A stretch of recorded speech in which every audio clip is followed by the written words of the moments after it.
जय श्री महाकाल। गणित पंचमी कक्षा 9वीं अध्याय 3 संख्याओं की दुनिया अभ्यास 3.1 प्रश्न क्रमांक 3। हम जानते हैं कि प्राकृतिक संख्याएं योग के अंतर्गत संवरित होती है। इन्हीं भी दो प्राकृतिक संख्याओं का योग हमेशा एक प्राकृतिक संख्या होती है। क्या वे घटाव के अंतर्गत संवरित होती है? अपने उत्तर को सिद्ध करने के लिए उदाहरण दीजिए। अब देखिए, पहली बात आपको समझ आना चाहिए संवरित क्या होती है।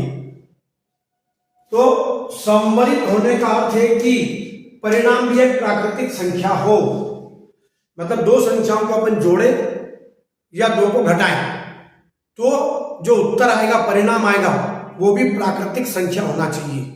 प्राकृतिक संख्या किसे कहते हैं? Natural number. 1 2 3 4 5 6 7, ये जो धनात्मक संख्याएं 1 से लेकर अनंत तक, वो सब आपकी प्राकृत या प्राकृतिक संख्याएं कहलाती है। नेचुरल नंबर जिसको हम बोलते हैं। कहां शुरू होती है? 1 से। धनात्मक, ऋणात्मक नहीं होती उसमें, केवल धनात्मक होती है। ठीक है। अब बोल रहा है कि इन्हीं भी दो प्राकृतिक संख्याओं का योग हमेशा एक प्राकृतिक संख्या होती है। तो हमने पहले योग वाला करके देखा साइड में कि 5 धन 3 बराबर 8 और 3 धन 5 बराबर 8, ये भी धनात्मक, ये भी धनात्मक। प्राकृत संख्या हमेशा धनात्मक होती है, अर्थात ये संख्याएं धनात्मक है, अतः योग के अंतर्गत संवरित है। शब्द याद कर लेना, लैंग्वेज, भाषा। चूंकि संख्याएं धनात्मक है अतः योग के अंतर्गत संवरित है।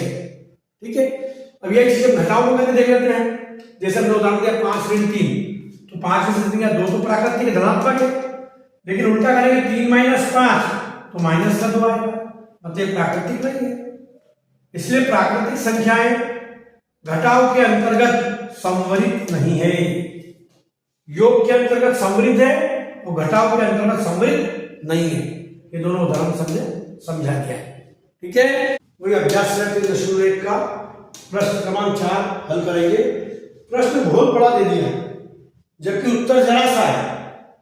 देखिए, प्राचीन भारतीय गिनती के लिए उंगलियों का उपयोग करते थे। यह प्रथा आज भी देखी जाती है।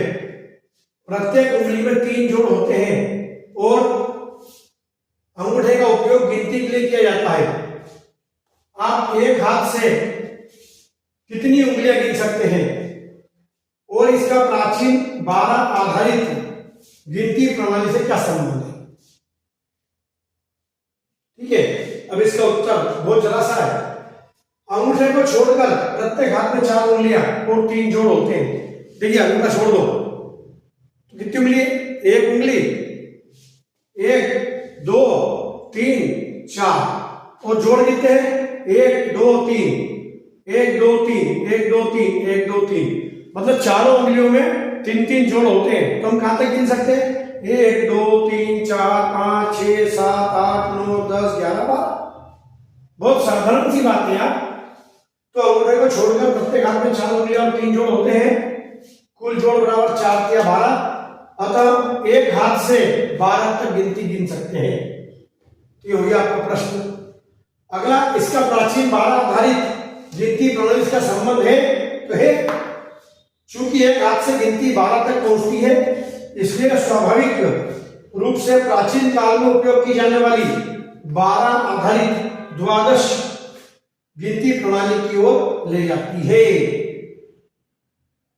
एक मात्रा है, गिनती की ओर ले जाती है। क्या मतलब उनका कहना है कि पहले भी प्राचीन काल में भी तो ऐसी 12-12 के समूह बनाते थे। तो अब जैसे आप माला फेरते हो, आपको क्या कहा जाता है? माला फेरना है, तो माला में कितने होते हैं? 108।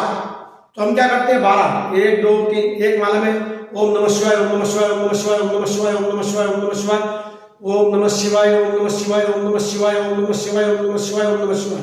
ये 12 हो गया। तो हम यहाँ कर देते हैं 1, फिर अगला 12 पे 2, अगले 12 पे 3, अगले 12 पे 4, अगले 12 5, अगले पे 6, अगले पे 7, अगले पे 8, अगले पे 9, 12 9 108। 12 की उंगली से अपन माला गिनते हैं।